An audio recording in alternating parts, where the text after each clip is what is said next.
This is a conversation about spirituality, but also love and relationships, which I believe go hand in hand. This is a conversation with Daaji or Kamlesh D. Patel, a new age spiritual leader who's leading a movement where the central theme is the heart. The central theme is love. I'm not going to talk too much about this podcast in the intro because I feel like it's one of those conversations that you've just got to sink into. This is Daaji on The Ranveer Show.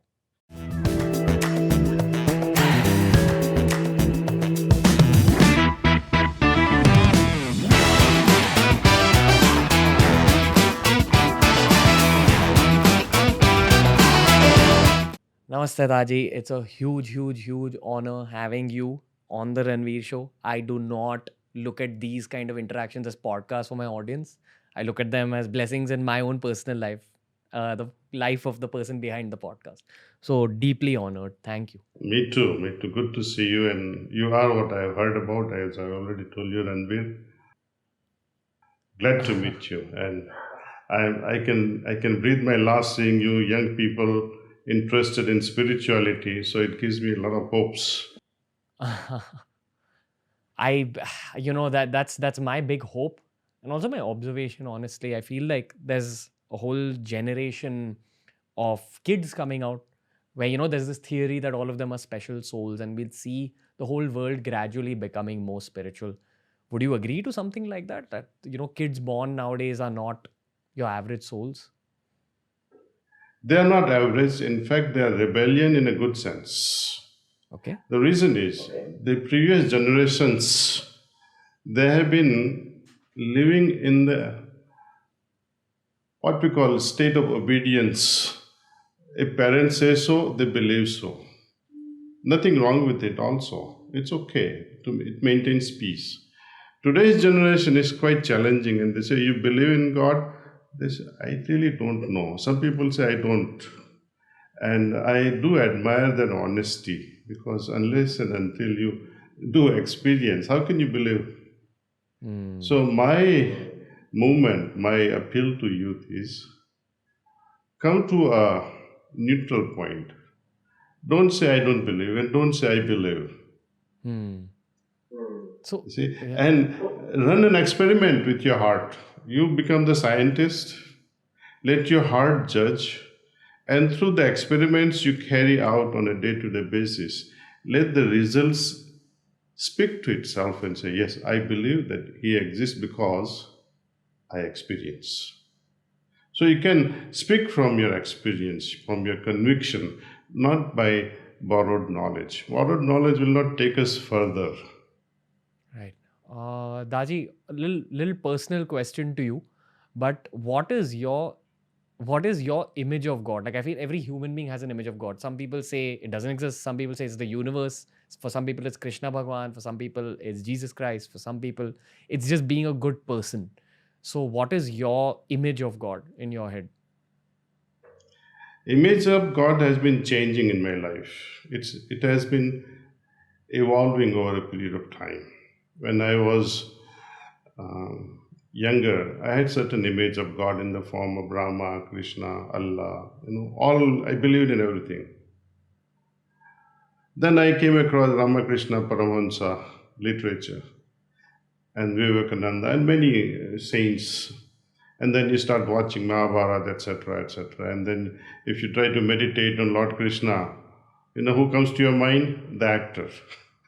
or or the photograph of Radha and Krishna. So we get trapped into imaginary images of, from movies, from photographs, etc. Then comes a stage where you believe God is all pervading because you start experiencing presence. But what is He or is she? And this has been a challenge. To me, until now, I have come to this conclusion that God is a principle. He can be understood when you yourself become godly. That's all there is. As you become more godly, the other entity becomes more revealing to you. It appeals to your heart. So, becoming will tell us that yes, I have become godly, and that's how the God is. Earlier, based on the needs of a person, People created God in their own image. Four fundamental needs of a human being: artha, dharma, kama, moksha. Right? Artha means some basic fundamental physical need that will be satisfied with finance support. That is artha. Kama, emotional fulfillment. Dharma, what is right, what is wrong, and uphold what is right. Right? Without any doctrination, where what comes from your conscience and you stand by it. And that's what today's youth is protesting, that this is the Dharma because this is what I feel in my heart. Okay? And moksha is the ultimate, what they call in Shastras as a state of liberation. You have arrived at a total state of freedom, which is freeing you also from the concept of freedom. See, now we pray based on these four individual requirements, and individually you may not be fulfilled at the artha level, right? Or you may be fulfilled at artha level, financial level, but what other things are remaining? Or you may have all three, but moksha is evading you. Or may have moksha, you may be full of spirituality, but what if your basic needs, bread and butter, is missing out? That is also a topsy-turvy world. You see, so to me, it's a fine balance of four fundamental requirements. Nothing excessive, nothing excessive. Daji, so they call my generation the mental health issues generation, where everyone's mental health is taking a toll because of social media, because of all the numbers around us, because of the need for validation. So you said that a lack of balance is what causes issues. Now, is the lack of balance happening due to a wrong kind of lifestyle, a wrong kind of environment? What's happening with this generation, according to you? So we begin with parents. Parents are to be blamed. Can we? I mean, it will be a terrible thing to say such a thing, but it's a fact. See? Next stage comes where you lack grandparents' support. You heard about these Amazonian shamans. They know so much. They are old people. They have the knowledge of all kinds of herbs, all kinds of trees, what to eat, what not to eat, under certain circumstances, what are the medicines you need to take to prevent certain diseases. Okay. The youth of Amazonian jungle is now migrating to the cities. Old folks are left behind in the forest. Now, what happens when the traditional knowledge is not passed on to the next generation or generation after that? There is a vacuum. It is not transferred. I don't know if you had the opportunity of spending time with your grandparents. If you did, then you'll appreciate, wow, the way they eat, the way they talk, the way they interact with other people in a soft manner. That gets absorbed by a child. Imagine just living with parents, and parents both are working, running around, see, and child is left to a maid or a babysitter. What kind of samskaras you're going to inculcate in these children? So you can say genetically you have given a gift to your children, but at a mental level, at an emotional level, at a spiritual level, these are all more and more vital. And they remain kind of a malnutrition. They are not having a proper diet at those levels. Imagine if you are having a malnutrition at a physical level, it will be visible. Imagine at an educational level. Imagine at a maturity level, emotional level. And imagine what happens when you are spiritually bankrupt. That's what is happening today. Let me explain to you a bit differently. Sure. We borrow our genetic pattern from our parents. If you are going to grow 5'9", you will grow 5'9". At the most, you go to gym and exercise, and you might grow to be 5'10", but you can never be 6.5. So we have limitation at a physical level. Now let's go at a mental level. What happens at a mental level? A son of a farmer or a son of a rickshaw puller or a truck driver, he can study. He can become even a PhD, right? So there is more flexibility of enriching yourself at a mental level, right? But not all can be Einsteins. There too, there is some level of limitation, but it's not so difficult. Okay. At a spiritual level, there are infinite possibilities. There is no limit to what all you can achieve at a spiritual level. But now you see where our efforts are going more and more towards, and 6 foot. Nothing wrong with it. Just as there is nothing wrong in and having a good physique, it is good for your health. I need to strengthen my mind. I need to also parallelly strengthen my spiritual or moral muscles. That's where I think youth is lacking today. They feel that starvation, that something is lacking within me, and they're not able to pinpoint what is that. Right. You see, once you can fulfill your inner hunger, automatically you'll find peace and you'll be calm, and success will await at every stage, because we are driven by our inner poise. If you are not poised, however brilliant idea you may have, the implementation will fail, because you're not poised, you are restless. With a restless girlfriend, if you have, you'll feel so disturbed. Let me get away from her. She's always restless. That's true. And so, imagine if I don't have peace in my heart, I will be only radiating restlessness all around me. So first thing is I must bring about this calmer, peaceful state. It's not that you are becoming introvert and least interested in the outside world. No. In fact, the peaceful person, poised person, they can achieve a lot more. But that itself is a power. Right. Yeah, Daji, I have so many questions for you, but since you mentioned, having the wrong partner, I'll try to take a question from there. It's kind of a bit of a psychology question.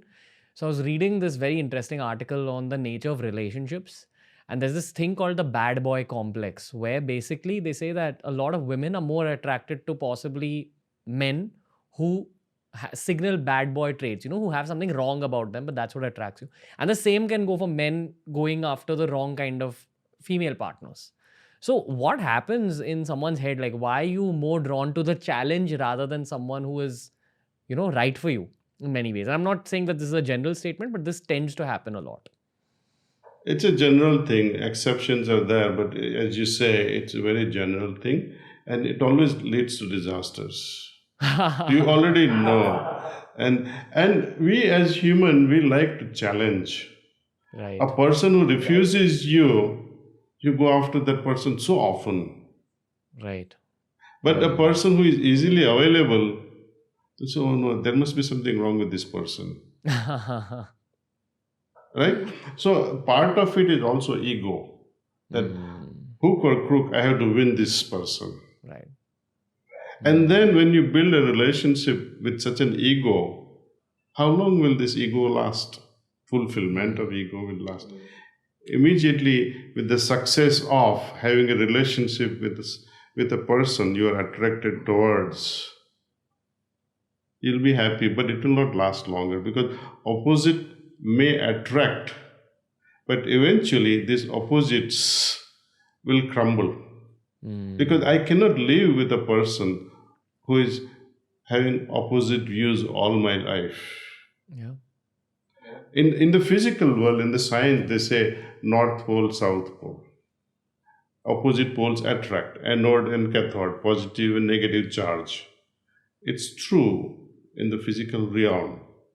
In the emotional realm, opposites will attract also, but it's only temporary, only to be repaired again. Mm. So we have to be patient with the kind of partner we're going to have, and make sure there is some sort of a resonance, there is Mm. some sort of a, vibratory level that matches yours. Right. So I think vibrational compatibility is very important. Daji, but what about the individual's own spirituality because of marriage? So, does something change in your own spiritual growth after you go through the process of marriage? What happens to your personality? What happens after you have a child? Oh, it's even better.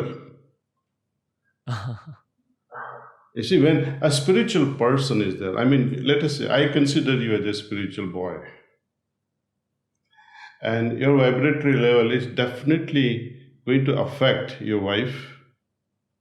She will also sit with you and offer prayers. And when two individuals who are prayerful, reverential, they love each other, imagine the kind of progeny they can end up having. A balanced society is the only result out of it. To me, when you meditate, especially with your partner, day in and day out, you practicing meditation together, it changes everything. It makes you more peaceful. I mean, you have heard the word what is pleasure, right? It is restricted to a physical level. Hmm. You have heard the word joy. It's here, mental, emotional. Very rarely people have experienced bliss. We have these three phases, like at physical level. When we enjoy something, we call them pleasures. Right? Pleasure of having a great meal, for example. When we move on to emotional level, we say, wow, what a joyful relationship, right? Very rarely we talk about bliss, which is at a spiritual level. And I would like that we thrive in a society, in a family, from that level as well. So imagine you and your wife are meditating together. And in that state of meditation, where you come to most intimate relationship, where you are invoking God also. People often, when they make love, they turn the photographs of the gods and goddesses in a, in a reverse way and say, no, no, God, please don't look at us. It is as if it is very sinful. It is not sinful. You are inviting a very precious soul, and we call soul as Atman, right? And Atman is part of Paramatman. You are inviting something very vital. How can it be a shameful thing? It is not. So one has to understand that it is a reverential process. And when both individuals are in that state, your chemistry works at a different level altogether. Let me explain to you something from epigenetics. I don't know if you follow epigenetics. Epigenetics is all about influence of environment on your genetic expression. Okay. They've done trials, experiments in Brooklyn, New York City. Mothers to be who are going through a certain phase, they have a different lifestyle, people living in a ghetto where there's so much of crime. You don't know when from which side the gun will blast. And even husband who knows he might be sleeping with a gun under a pillow, so he need not even argue. So mothers to be who are under constant stress, that cortisol level is always so high, And when your response is always sympathomimetic, where you either fight or you take a flight, either you punch or you run away, right? Fight or flight mode because of this sympathetic responses. Now, when that happens, your blood circulation is more in your limbs because you have to fight. Blood is needed there. Then what happens? The blood is taken away from the visceral organ, from the vital organs. Now, the same hormones, same neurotransmitters are crossing the placenta barrier in mother's womb, going to the fetus that is growing. That will also start, having limbs, longer limbs. There also the blood is transferred away from the vital organs. For example, your GI tract, gastrointestinal tract, your lungs, etc. So they end up having a weaker digestion, weaker lung capacity. Okay. Furthermore, the frontal cortex they call, which is all about thinking, reasoning. Blood supply in this area is reduced. But the blood supply in this, what they call amphibian brain, reactive brain, increases. So the blood supply here will be more. So the brain development here at a physical level will be more here and less here. So cognitive abilities also drop. So stressful environment can be combated if husband is cooperative, bring about harmony and peace. Similarly, wives should not be indulging in such actions that they can create stress. That's why in our ancient Indian traditions, when they learn that daughter-in-law is pregnant, within a month, what do? They have a ritual. They do the worship, havan, etc. And very respectfully, prayerfully, they send her away to her parents' place. Why? Because that's a familiar place where her familiar food, she will enjoy life there. She'll be without stress. In an agrarian society, when husband is working, when mother-in-law is working, a lady who is pregnant will feel shy. How come I am not working? I have to also work. That stress will always be there. So they send her away, see. So our traditions are very rich actually, and with a scientific reason. They give a reverential puja and then send her off with a lot of respect to her parents' place, you see. So and she would spend time in bhajan kirtan. They will be spending time with a lot of good storytelling by parents. So the fetus that is growing inside will imbibe all those things, you see. The hearing capacity of a fetus is very great. Even through the placenta barrier, they understand the sound, not eye vision. Eye vision develops even after 3-4 months, perhaps, after it is born. They cannot even recognize the colors when they are newly born. See? Yeah. So coming back to this idea of reverential feelings in your heart, and not taking this sexual aspect of relationship to be as a damnation or as a sin. At the same time, one doesn't have to become so compulsive, excessive, so that the holy aspect of it is also neglected. So we have to bring some sort of a integration, some sort of a balance between spiritual life and our bhautik life, material life. They have to be balanced. My master, under whom I got training, he used to say that bird cannot fly with one wing, needs 2 wings. Our human existence also should not become like, that I decide to become sannyasi. And what happens to my parents when I take sannyas at a very early age? My parents will suffer. So, it's an irresponsible act.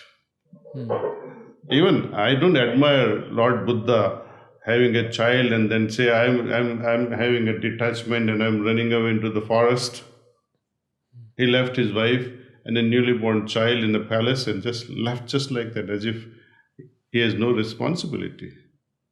It is irresponsible act. To me, spirituality and materiality must go together. It should not be at the cost of the other. Hmm. It has to be together. And even though I may have it together, imagine for a moment a bird with two wings. What is it that guides these two wings? It's a tail. Hmm. And that's how in the aeroplane they invented the tail part. You see, it gives the direction to the plane, the rudder. Hmm. And what is this tail in us that gives the direction to go in both direction, this way or that way? That is our heart. Heart is the tail, guiding principle that always tells us, oh, you follow your heart, it's always good. Imagine, Ranveer, imagine for a moment the wrong decisions you have made in your life. You don't have to tell me. But when you analyze those decisions, what went through your mind before you made those wrong decisions, you will come to one single conclusion. You did not listen to your heart. Analyze any of your decisions.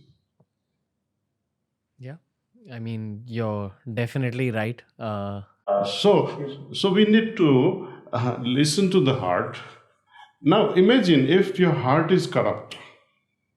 Hmm. Even the most corrupt heart will give you the right decision. Hmm. But one has to know how to listen to the heart. And that's why I think if a person just becomes quiet, calm for a few minutes and focus on the heart, it will guide them. And that is meditation. Meditation is nothing but tapping into the guidance which is already there inside you. The gurus are not outside, they can somehow inspire you, but this inspiration is only to look within yourself. Right. Right? How many times you have rejected your parents' opinions? Hmm. Many times, right? But have you rejected your own inner voice? Very rarely. But what if there is an eclipse of your parents' suggestion and your own inner conscience? When they meet together and form an eclipse, that's the best scenario, say. Hmm. So it's not enough that your parents meditate. I have also to meditate and I have to vibrate at the same level, see. Yeah. Yes, Daaji.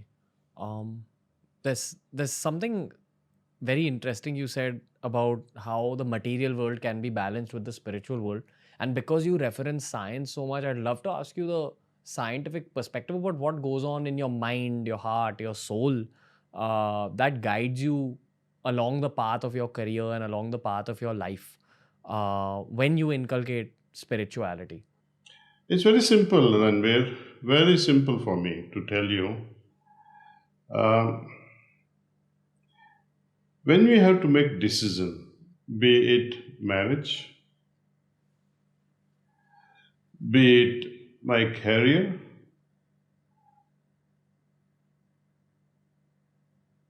or be it what I'm going to eat next. Simple things like that. Always refer to the heart. See? And we don't have to have this exercise of closing your eyes and meditating and say, oh, let me figure out what I'm going to eat next. That is wrong. That is going on another direction. See, the heart should be so sensitive enough through practice that it warns you each time. See, what is the basic nature of your heart? It first of all, it works like a radar, picks up the wrong things, what is wrong in the process. Simple example would be, let us see, you are able to hear me well, right? And when we are face to face in person, and you say, Kamlesh bhai, I'm not able to see you. Or you are speaking, but I'm not able to hear you. What will your heart say? Ranveer, it's time to go to a doctor. Something is wrong with my eyes or with my ears. So when something becomes unnatural, heart warns us. But when things are going in a natural way, you are seeing well, you are hearing well, it doesn't give any warnings. Or it does not congratulate you. Wow, Ranveer, you're looking good. You are able to hear well. No, it doesn't say anything of that sort.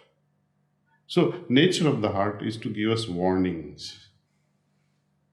When things are going properly, it doesn't give any warning. At the most, in certain situations, it will give you contentment. But people have lost the track of identifying what is contentment and what is satisfaction. They want immediate results, they want immediate rewards. But contentment is something that comes as time passes. You have to wait for it. See? It has to mature. Spirituality is not something very esoteric to me. Spirituality is very practical. If I have to lie and say, Ranveer, I have achieved so much and I am a doctor of so and so and so, what will happen to my heart at that time when I'm bombasting with a lot of ego? My heart will no doubt become heavier. If someone asks you, suppose you meet a beautiful girl on the way at the airport and she asks your name and say, oh, my name is so and so, instead of saying Ranveer, how will you feel at that moment? Your heart will say, oh no, Ranveer, don't screw it up, don't lie like this. Your heart will become heavier. Whenever you have lied, your heart becomes heavier. But this conscience and all these physiological parameters, they're all connected, see. And people say there is nothing like spirituality. All right, don't call it spirituality. They don't have to name it or. But every person, even cat, even your little dog understands when they do the wrong thing, when they spoil your carpet, and you see how they huggle down with their mouth down. They also know that they have done something wrong. So conscience is there even in little animals. How can a man or a woman be without conscience? We all have that, see. That's the voice of your heart. Problem comes when you don't want to listen to your heart. It is speaking louder and louder each time, but you say, shut up, shut up, shut up. This is a wonderful girl. I have to take her to bed tonight if possible. You are rushing into it. And that's where we fail, see. Your immediate urge to satisfy yourself at any cost. And this, to me, I think is a terrible thing. Compassion is where you sacrifice your life for somebody else, right? And such act of satisfying yourself at the cost of other, to me, it's rape. So to me, as I was sharing with you, that spirituality is not something esoteric, it's very practical. It can be applied in a day-to-day life simply by listening to your heart. See, many a time, guys like at young age, they come and say, Kamlesh bhai, we are in love for a long time. I'm also loving the other person. So it's a complex situation. Whom to marry? So I told, to me, the answer is very simple. When love is on both sides, right? There's a girl for me, there's another girl for me. I love her too. It happens, it can happen to many people. But in this scenario, now you figure it out. Who loves you more? You love somebody more or she loves you more? If in both situations, you find the situation where a girl says that, and you feel in your heart that somebody else is loving me more and she's willing to sacrifice anything and everything, While a girl who puts a condition in front of you, she loves you, but puts a condition: I will not live with your parents after marriage. That's a warning signal. Stay Hmm. away. Though both of you are in love, but there's a condition on the other side. While the other person is ready to sacrifice anything and everything. So that is your choice. I will retain that message for this upcoming phase of my life for sure, Raji. Good luck to you on that. You said something very interesting about sacrifice. I've had a very, for lack of a better word, tumultuous past, a tormenting past where I've had substance abuse in my life. I've been into drugs, I've been deeply into alcohol, and gradually come out of that in my life. Where, I've really embraced the process of meditation and everything around it a lot more deeply at the age of 27. And I've also discovered this beautiful word that's always stayed with me, especially in this phase. The word is called sadhana. And sadhana basically means a discipline. And there are gifts at the end of discipline, but that's not why you should do the sadhana. You should do the sadhana because eventually the result of discipline and sadhana is an easier life, is a more peaceful and uh, contentment filled life. But I'd love for you to share some knowledge or wisdom about the concept of sadhana and how it applies to modern day humans, especially young people, are not willing to sacrifice to get to the next stage of life. And I feel like people should read more about sadhana, know more about sadhana just for their own self evolution. So I'd love to know your opinion on it. Once, one of my masters, he was sharing a story of one young boy. He says, I'm going to do so much of tapasya and achieve the highest in shortest possible time. So Guru advised him, you must perform sadhana, you must embrace sadhana. So 10 years later they meet, and that so-called disciple was so happy and say, I'm so happy you advised me to embrace sadhana. Oh, great, great, great. And the Guru asked, what sort of sadhana you are practicing? He calls, Sadhana, please come here. He married a lady named Sadhana. Anyway, this is a stupid joke. But sadhana is a word. It conveys so many things. That's something that you do to achieve. What is sadhana? Sadhya. What you want to achieve. Now, you in the beginning itself, you had asked me a question about God. What do you understand by God? Suppose a person says, I want to realize God. It's too subtle an idea. It's very fancy to talk about God, but when it comes to, I want to realize God, it's like you're looking at 360 degrees without knowing where I am going, what God is. Sadhana is a process. You want to achieve something, right? What do you want to achieve? So, immediate goal should be clear in our mind. And the highest goal need not be crystallized in your mind, but some direction has to be there in your mind that I want to go in this direction. Right? So now, having understood this much, if your goal is okay, now at the moment, I'm so much troubled, I'd like to get rid of this stress.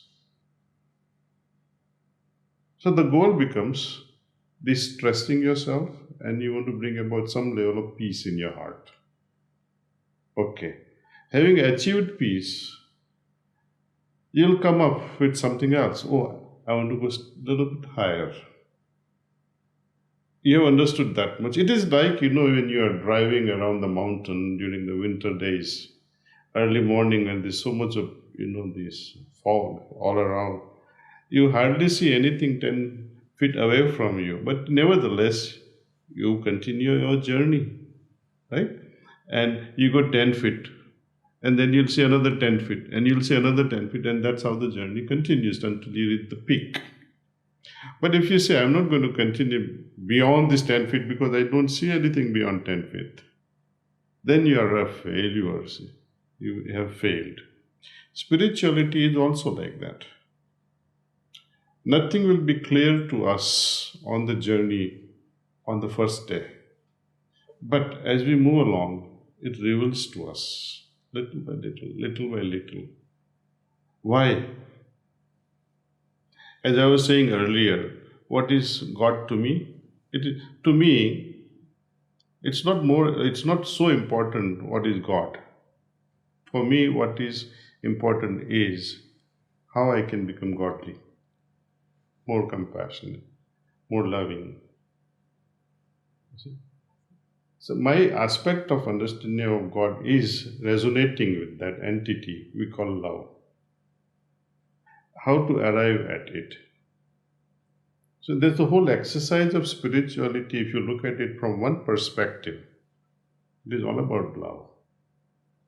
It is not the love people talk about in common parlor. It is something very different. As I was saying, pleasure, joy, bliss, they are different. Love is also different. For example, love between a couple versus love between a mother and a son or mother and a daughter. Right? It is different. Affection that we have between friends, Maitri Bhav, Matru Bhav, Pitru Bhav, Guru Bhav, all these uh, are given various names. But when it comes to God, very few people understand that. And I don't blame or criticize them because there is no way to feel that until we achieve that level. All the practices that we talk about, spiritual practices, it is only to come to that level of understanding, and not just understanding, but becoming that. See, to me, becoming is more important. So that you have become in the process, love itself. You see, Swami Vivekananda, he once said, purpose of all spiritual practices is only one, and that is to expand your available consciousness.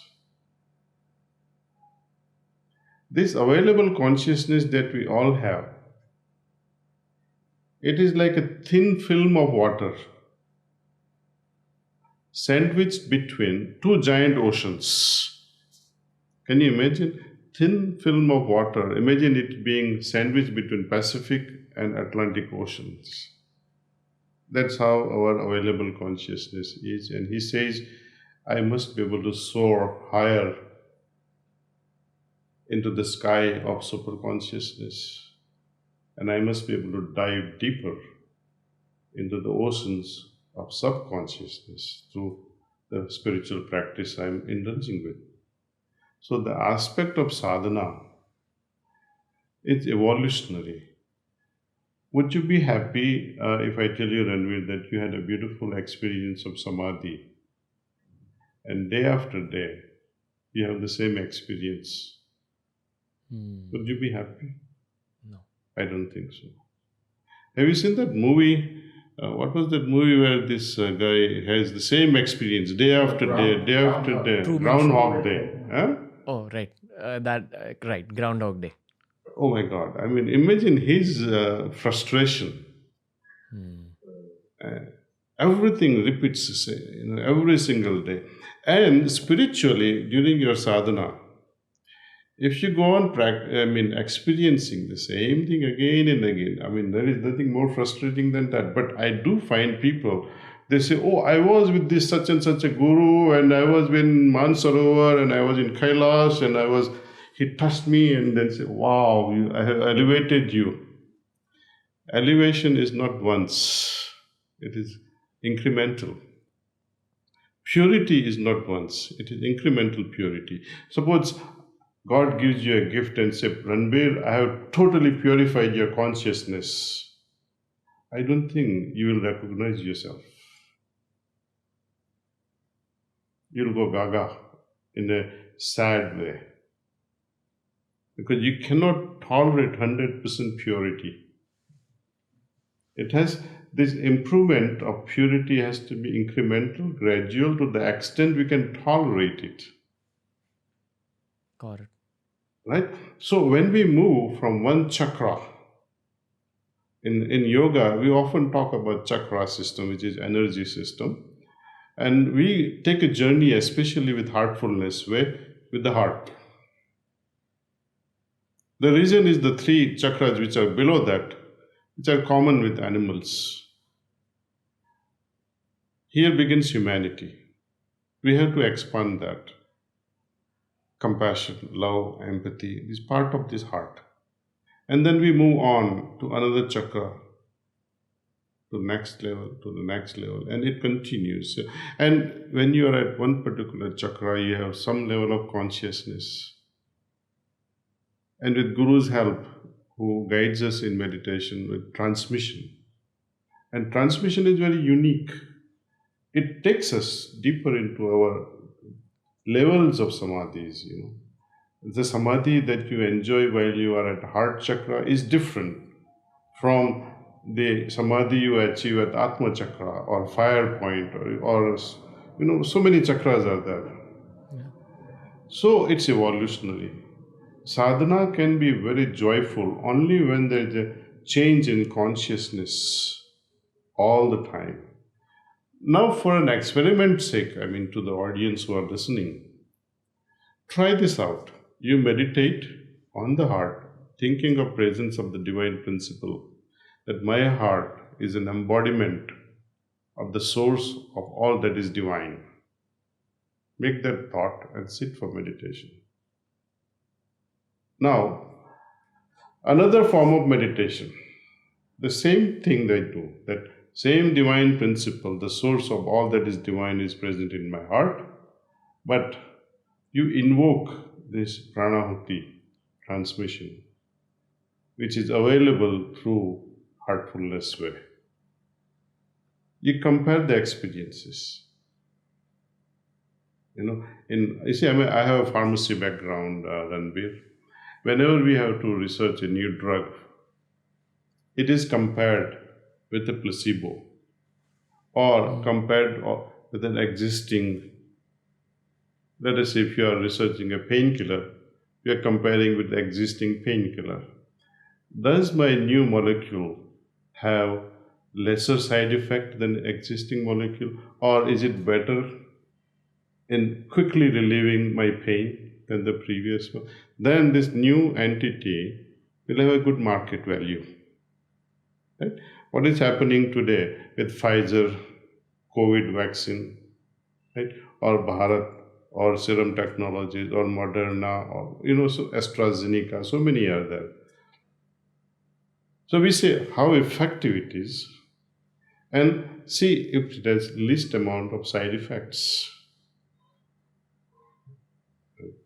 So any spiritual seeker trying to fulfill personal spiritual goal has to be very vigilant. He has to have a scientific approach.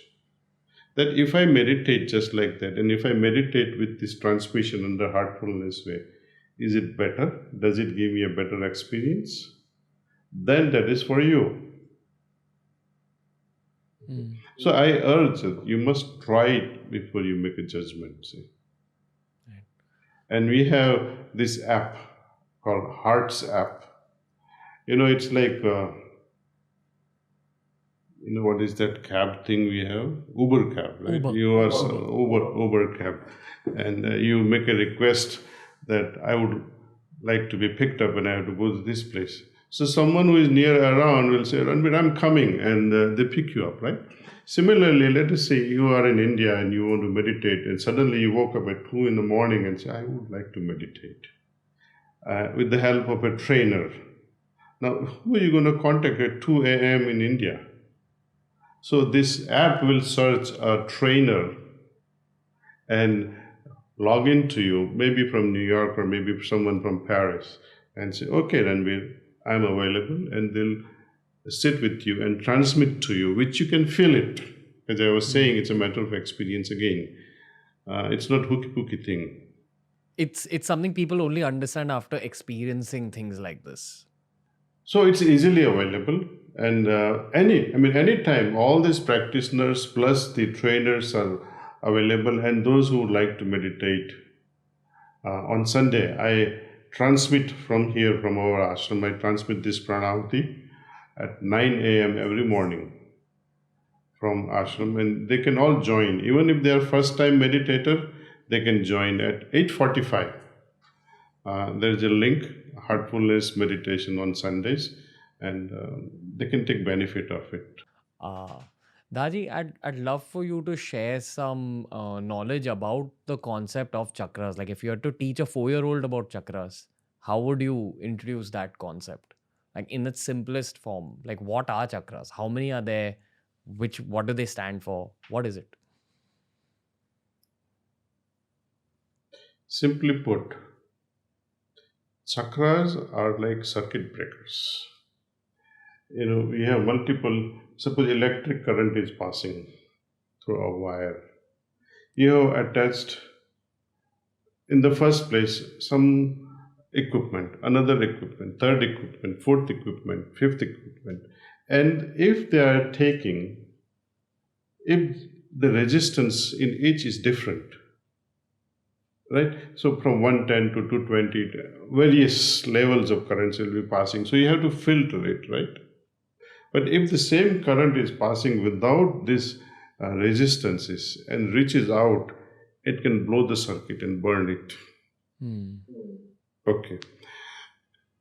What happens at the moment of conception? Does the soul enter this incrementally dividing cells, ultimately becoming a body? At the moment of this conception? No. Soul does not enter at that time. Soul awaits outside, hovers around mother's womb, allows things to happen inside. It is when the Brahmarandra chakra is formed. Hmm. It enters through that Brahmarandra because that has a certain level of resistance. It enters and slowly comes down as the other chakras have already formed inside. Right? If it strays away comes down, then there is a breaker of circuit. Similarly, the escaping or outgoing soul, it follows the reverse path from Muladhara chakra to Swadhisthana to Nabi to heart chakra, and it goes on and to the top. Say. They all have specific function. They all have a specific environment. That when my consciousness is settled on the second chakra that we call Atma chakra, I will have some level of peace. But when I am on the 10th chakra, my peace, of course, I have. But the frequency of that calmness and peace will be different. Hmm. So it's again a matter of experience. Simply put, I would say these chakras are kind of a circuit breakers. And also it's all about various degree of consciousness they reflect. See. Right. Uh, Daji, I have to ask you one of the hottest questions sent in by the Twitterverse, which is a question about someone who you've mentored in some ways, Rohit Sharma. So a lot of people have questions about him. As a cricket fan, I'm a huge admirer of him. I've been an admirer since he broke out onto the scene, and we've all seen what he can do. But what's really special about that soul in that man's body? I'd love to know that because I know that you know him at that level, and also at this stage of life, where he's accomplished so much. He's considered one of India's all-time greatest batsmen. What's next for him on a personal level? Like, what does he wish for next? Well, his success, I would tell you, lies in his ability to pause. If you watch him, and he has learned this art of pausing. Pausing to me, it's like a mini state of meditation. You go within, you are gathering your inner composer before you strike. Hmm. See, if you watch him, he's very poised while he's batting. Each ball, he's not worried about this or that. He's simply poised and waiting with the poise. That is his success. His ability to poise out at any given moment is that. Similarly, this poise, aspect of poise or pausing, let us say you are conversing with someone you love, blah, blah, blah, blah, blah, blah, and you are also responding similarly, bubbling with a hot temper or whatever. How will that go? Versus other person may be boiling up and irritated and talking like that, but you, as Ranveer, you're weighing out with the poise and you choose not to respond at that moment and say, okay, बाद में देख लेंगे, बाद में बात करेंगे. So, ability to pause and also postponing certain things. You're buying time. And by the time the person who has been irritated will also calm down, see. And then that person also would forget, why should I bother Ranveer? Also, when you're buying time, you might know your own mistake for which the other person is irritated. Maybe that person is right. It gives you moment to reflect. So pausing, poise, it's a great quality. In sports, in studies, in business world, corporate world, I mean everywhere it can be utilized. So I would request all our friends to learn the art of pausing. Right. Longer the pause, better it is. And if you can add to this pause a flavor of godliness, it's a win-win situation. See? Daji, so thank you firstly. You've answered so many of my personal questions. So many personal traumas have been healed in many ways. I would like to do the same for our Twitterverse on this podcast. We now have a section where we take on questions from all the Twitter followers of the Beer Biceps team. So these are just like short, quick questions. You can even answer them in short if you wish. Um, so Spacewalker G Mathur 93 asks us, how do you know if you're meditating in the correct manner? I meditate for 35 to 45 minutes at a stretch on a daily basis. I do feel calm, but what's next? Is there any kind of Kriya Yoga or Vipassana meditation that I should be practicing next? Well, I wish you log into HeartSap and get the dose of this pranahuti or transmission and see how it changes your experiences. I am sure you will not regret those experiences. Please try it. HeartSap. Got it. Do you have anything to say about his time that he's been meditating for? A lot of people have this question about if they start meditation as a practice, how long they should sit for initially. Well, you start with whatever you can start with 5 minutes, 10 minutes, you can begin with. You can go up to 1 hour, but you should not meditate more than 1 hour at a stretch.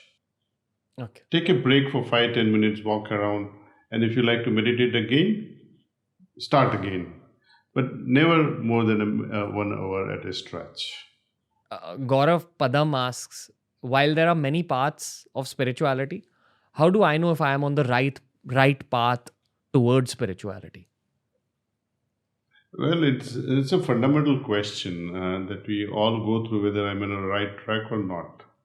You will know it only when your ever changing consciousness is.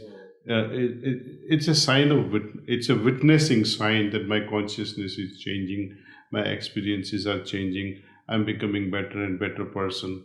My negative qualities are going, and I'm becoming more influenced with such qualities like love and compassion.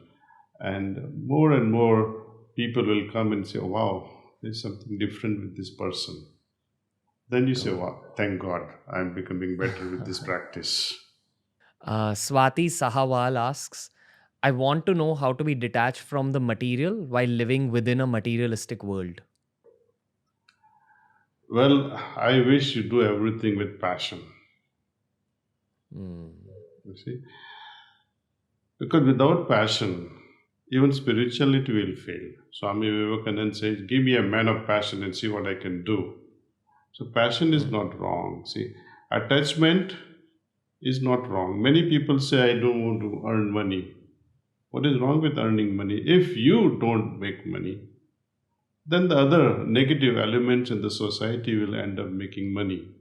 And you are supporting that with proliferation of negative elements. So I would wish that you should make money. Nothing wrong with it. But spiritualize your material efforts. Meaning, anytime you do anything, bring God into the equation. Bring divinity into the equation, meaning bring love into whatever you are doing. And is love possible without passion? That's beautiful. It's a powerful answer. Rahul Gupta asks, very simple question. What is samadhi? Ah, samadhi, in short, if you are looking for a literary answer, it's a word in Sanskrit meaning some plus adi. Some equivalent to adi means original state. What original state?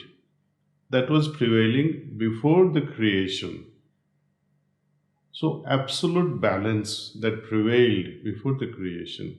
If you can experience that absolute balance, where you are not shaken, you are not disturbed, not just during meditation, but that becomes your life. That is samadhi to me. And it can Beautiful. change. It can change until you achieve the highest. So, as I was sharing, you cannot have absolute purity all of a sudden. Likewise, you cannot have absolute samadhi all of a sudden. It comes in incremental doses as we practice more and more. Amazing. Okay, Keshav Jindal asks, how to decide whether an act is forgivable or not, and are all acts forgivable? How to forgive myself as well as others? It's a difficult thing to forgive. We have to see the situations at every moment, what caused it.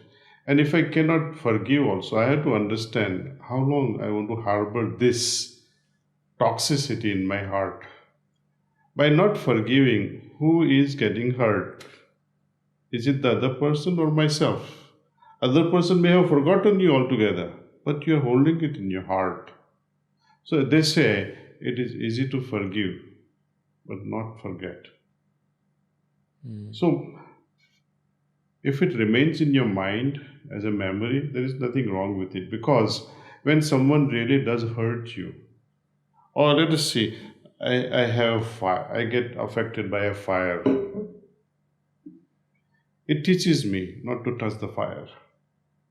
If you are affected by some bad experience by someone, I should not forget it. But I should not hold it as an emotional baggage and hold that person ever in a negative way because it only toxifies me. It only creates toxins in my system. Hmm. With heartfulness way, we have methodology how to get rid of all this past baggage in a very simple way.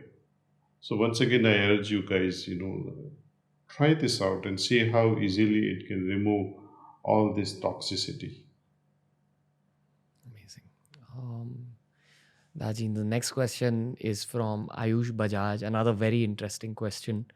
How do we know the difference between an intuitive voice and a negative voice inside our own heads? It is always present, and it is what we call discriminative faculty of a human being. As we evolve more and more, there are individuals who understand that if I do such and such a thing, it is not going to bring about good results. They know ahead of time. There are certain individuals who would, while going through that particular process, they will understand, oh, whether I'm doing right or wrong. Hmm. And if they become aware of it, that I'm doing it wrong, they have the ability to stop it. Some people, they say, oh, I already started it. Why? What is the point of stopping it? And some individuals, to me, they, even after they have gone through it, doing a wrong thing, they still don't get it. Hmm. So this is again a difference in how evolve your consciousness is all. So to improve our consciousness, once again, I cannot emphasize more the importance of meditation. It helps us, first of all, how to discriminate what is right, what is wrong, what is beneficiary, what is not beneficiary, what is causing, what is the effect, what is profitable, what is a loss situation. So, person who meditates, his heart is always so inwardly tuned. See, you will identify what is right, what is wrong. And next thing is the courage to follow what is right and stay away from what is wrong. So that's the next step. See, Beautiful. some people have it, some people don't have it. Hmm. Um, and I think the last question, again from Ayush Bajaj, does everything happen for a greater purpose? I'm also very interested in knowing this. I don't think the universe has any purpose. I have to create my own purpose of my existence. Because I am not moved by somebody telling me this is your purpose, unless and until that can also become my purpose. So, even though the universe may guide me into a certain purpose, it has to become my purpose. You know, often people say, is my destiny fixed? I would say yes and no. You know, suppose if I tell you, Ranveer, stand up, and you know, Ranveer, stand up, lift your leg. You lifted one leg. Also ask, lift your second leg. Hmm. In the first scenario, you had a choice which leg to lift. In the second scenario, you had no choice. Hmm. Destiny is like that. We have created our destiny in the past. For example, if you're an engineer, why are you an engineer? Because you studied in the past to become an engineer, right? What I do now will create my destiny in the future. So I'm the maker of my destiny. At the same time, I do get influenced by others' actions as well. Hmm. You see, so we are complex. We are always in a complex situation. Something that is done by myself, something that is done by my parents, something that is done by the government, for example. Yeah. I have a very typical situation I face often. Girl is in love with someone, parents say something else. Now, and the destiny is something else. Which one is right for a person? We don't know. We don't know because even if you know this person is right, you don't know whether you'll have a happy path or not. You have seen in Ramayana, Lord Rama and Mother Sita. Their future was predicted by no less a person than sage Vasishtha. Perfect prediction. But everything that can go wrong went wrong because of the interference of Kaikeyi, mother, who changed the destiny of these two individuals. And in the process, the father died out of heart attack. So you don't know how our future, our destinies are manipulated. Something is in my control. Hold that control and regulate it through a sound decision, your mind. You can always make a rightful decision with a poised mind. Right. So arrive at that, and I pray that you all achieve that. Daji, thank you for answering the Twitter versus questions. Before I let you go, I have to be a little selfish again, one last time. And I feel like whenever I get to talk to someone at your spiritual level, at your level of wisdom, there's always something I am supposed to take away on a personal level as the host. So I'm happy to accept whatever advice you have for me, if you have any. Uh, I think you got to know me a little bit over the course of this conversation. So whatever you have for me, I would love to know. Well, I'd like to initiate you to this path and see where it can take you. We can achieve great heights together. Your vibratory level, the way you would end up speaking later, will affect the others because this energy will go along with your voice. And whatsoever you touch will be affected in a positive way. And that's what I'm looking for. Infecting people with love and spirituality. That's all. I want nothing in That's return. As I of said, course of no, of course I know that, Daji. Like I'm just uh I can't tell you how much peace and love I experience just simply speaking with you. And I mean, I'm honestly a little speechless now. So I'd actually end the podcast here and just thank you. I bow down to you. And I, from the bottom of my heart, thank you for just sharing all the wisdom. thank you, Ranveer. Thank you. Be well, my friend. Yes, 100%, Daji. Thank you.